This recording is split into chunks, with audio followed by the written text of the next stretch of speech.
प्रेम सहित मिलकर बोलो जयकारा बोल मेरे श्री गुरु महाराज की जय। श्री तीसरी पातशाही जी के समय की बात है गुरुमुखों। भगत हजारीमल को टीबी की बीमारी हो गई। उन्हें अस्पताल में दाखिल किया गया। वे 7 महीने तक वहां रहे, लेकिन चिकित्सा करने पर ठीक न हुए। डॉक्टर ने भगत जी को कहा कि आपका रोग तीसरे दर्जे तक पहुंच चुका है।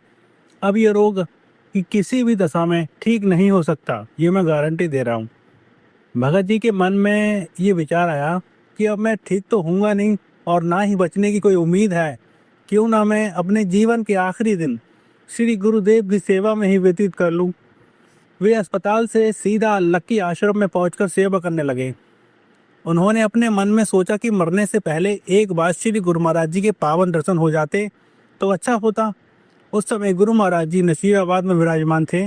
जिस समय उनका विनय पत्र श्री चरणों में पहुंचा तो श्री गुरु महाराज जी ने महात्मा अनमोल धर्मानंद जी को लकी आश्रम में भेजा कि भगत हजारीमल को अपने साथ यहाँ ले आओ। जब महात्मा जी लक्की पहुंचे तो उन्होंने देखा कि भगत जी को 103 डिग्री बुखार है और स्टेशन पर पहुंचने के लिए कोई सवारी भी नहीं है। जब महात्मा जी ने भगत जी को श्री दर्शनों के लिए चलने का संदेश दिया तो उनकी खुशी की कोई सीमा ही नहीं रही। उन्हें बुखार भूल गया, उधर वे साथ चलने को तैयार हो गए। अब वहां से स्टेशन 5 मील की दूरी पर था। गाड़ी का समय हो चुका था। उन्होंने 5 मील का रास्ता भागते भागते तय किया।